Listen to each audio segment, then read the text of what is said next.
Olá, pessoal, vamos continuar. Hoje é a última aula sobre a função quadrática ou função polinomial do segundo grau, né?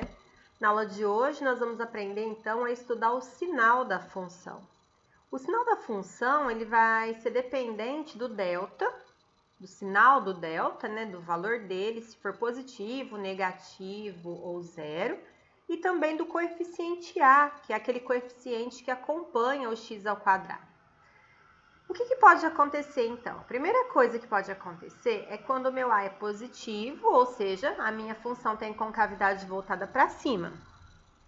Ela vai ser crescente quando o meu x for maior que o x vértice, isso é, quando ele estiver à direita. E ela vai ser decrescente quando o meu x for menor que o x vértice, isso é, quando o meu x estiver à esquerda do x vértice. Observa aqui, o x vértice passa aqui pelo meio, né? O delta, nesse caso, é maior do que zero. Então, quando o delta é maior do que zero, a gente tem duas raízes reais. Se vocês observarem essa região aqui, ela é positiva. O y está maior do que zero. Assim como essa região também é positiva. O y é maior do que zero. Ou seja, meu y é maior do que zero quando? Quando o meu x for maior do que o x2 ou menor do que o x1. Então, olha lá, meu y é maior do que zero, quando o meu x for menor do que o x1 ou maior do que o x2. Quando que o meu y é menor do que zero? Nessa região aqui, não é? Nessa região, os valores estão entre x1 e x2. Ou seja, o meu x tem que ser maior do que x1, mas tem que ser menor do que x2. E quando que o meu y vai ser igual a zero? Ele vai ser igual a zero nas raízes da minha função, ou seja, no x1 e no x2. Agora, nós vamos pensar quando o delta for igual a zero. Observe que quando o delta é igual a zero, o que acontece é que meu gráfico, a minha parábola, só toca o eixo do x. Então, observa aqui, quando que o meu y é positivo, é maior do que zero? Se a gente observar, quase que completamente ele é positivo. Ele é positivo em todos os valores, exceto no x1. Por que no x1 ele não é positivo? Porque é quando toca o eixo, né? Então, quando toca o eixo, na verdade, eu tenho um y igual a zero e não maior do que zero. Então, a gente pode falar que o y é positivo, ou seja, é maior que zero, quando o meu x é todo número real, pertence ao conjunto dos reais, mas ele tem que ser diferente de x1. E quando que ele é menor do que zero? Acontece do meu y ser menor do que zero, ou seja, para baixo do eixo do x, em algum momento? Não, então não existe x tal que o meu y seja menor do que zero. E o meu y ele é igual a zero quando? Quando ele toca no meu eixo do x, quando o meu gráfico rela. Quando ele rela, é na onde? É no x igual a x1. Lembra, quando delta ele é igual a zero, eu tenho apenas uma raiz, que no caso é o x1. E para delta menor do que zero, o que acontece quando delta é menor do que zero? Eu possuo raízes reais? Não, eu não possuo raízes reais.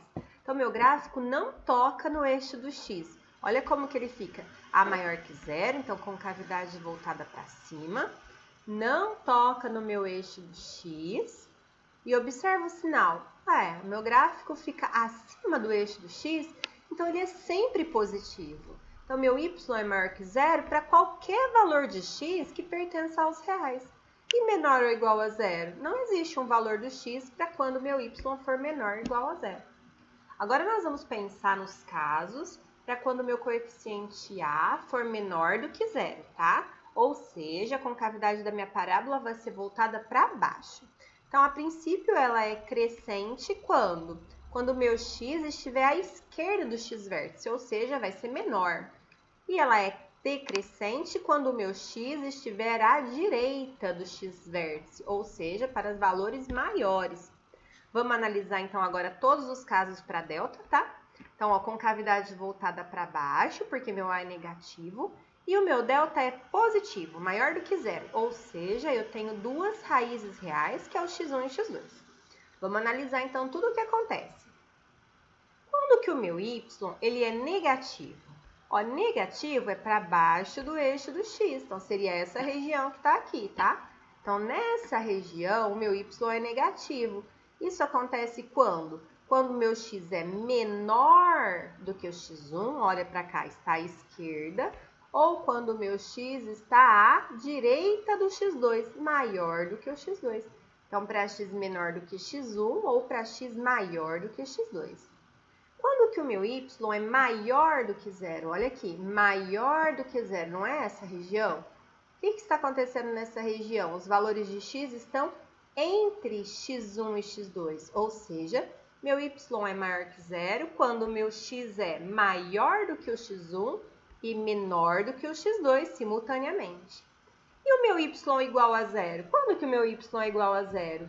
Nas raízes da minha função, ou seja, nesse ponto e nesse ponto. Nos dois pontos acontece o quê? Y é igual a zero e eles são quais pontos? O x1 e o x2.